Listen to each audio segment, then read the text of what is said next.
ekyo nga bwe nagambye kituufu bakola production warrant omusango guli ogwasooka era nga bwe nakutegeezezza nti weekend eno abantu tebeebase amasimu gabadde ng'amasimu era mu masimu ago gabadde ng'amasimu gw'omusango guli guyinza obutagenda nnyo wala ogwakasimu kinaasigala kujjukirwa nti yasibwako olw'okubba akasimu naye nga guyinza obutagenda buki nnyo mu maaso era okusinziira ku ludda oluwaabi lwalaze nti terukyali interested mu musango wabula ekyembi ate nannyini musango teyalabiseeko kakati kyesimanyi oba bamusuubiza ate tebamaliriza nteekateeka ya kumutemera bibye saategedde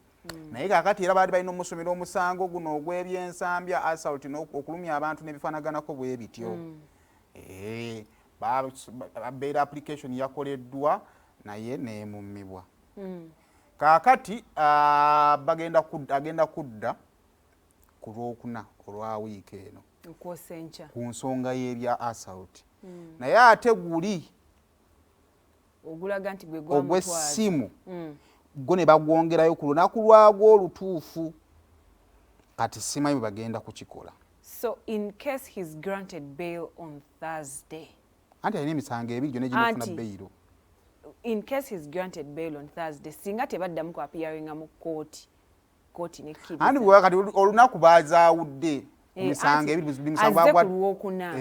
kati bali ba mu maaso omusango guno gwa assault atwalisa erizira gwanya already ne Julia yagenda ku assault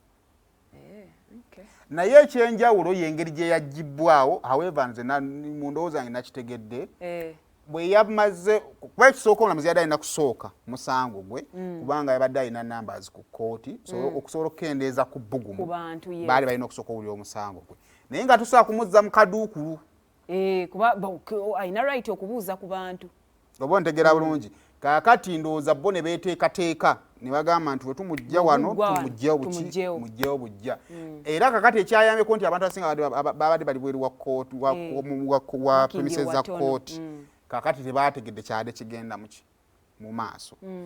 babulidde bubulizi nti epaato gye mulabye edduka bamututte ye mukulu mu maaso awo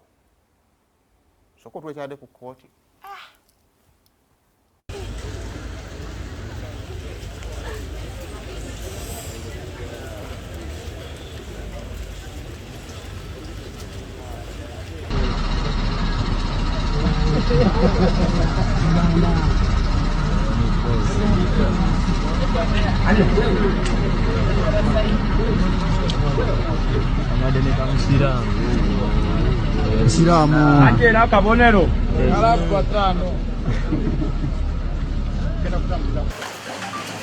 Rwanda Patrick alias Alienski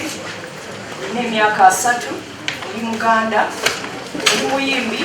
oli mutuuze w'omu Kizunguzo ekisangibwa mu Machindi Division mu district y'e Kampala. Omusango ogusooka obuvunaanibwa omusango gw'okutuusa obuvune obw'amaanyi ku muntu nga kino kimenya amateeka ga Uganda akawaayiro 22. Rwanda Patrick alias Alienski weegamye tewaguza. Omusango gw'okubiri era nagwo gwakutuusa buvune ku muntu.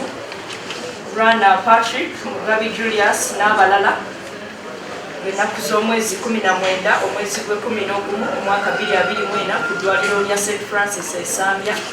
erisangibwa mu Machindi Division mu district y'e Kampala mu ngeri emenya amateeka mwatuusa obuvune ku Odongo Alex. Since you want to reconcile, the court cannot stop. Avail the complainant, avail the statement.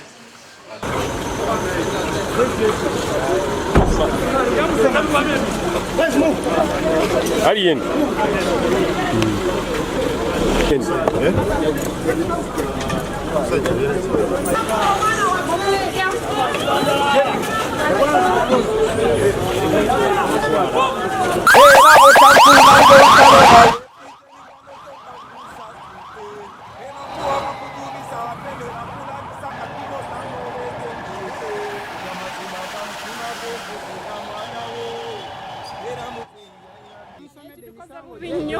Aliani wange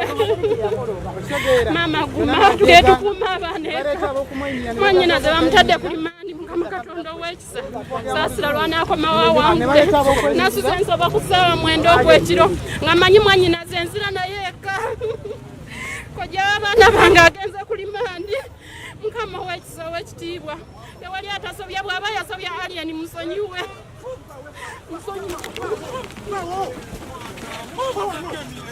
tubadde tugenda mutwala ku mpaka naye tugenda muno na Luzira kati katugende tulangirire tumuna na Luzira. Wow. Neno bati nno naawe olumu oba osukka naddala kamera ezikuba zikuli mu maaso ye erinnyo lyaddawo tubadde tuludde okulabagana twasembayo nga mapengo nti wizo yamwiwa erinnyo ebyo nno byebyo naye omuggo gwabadde ku kkooti awo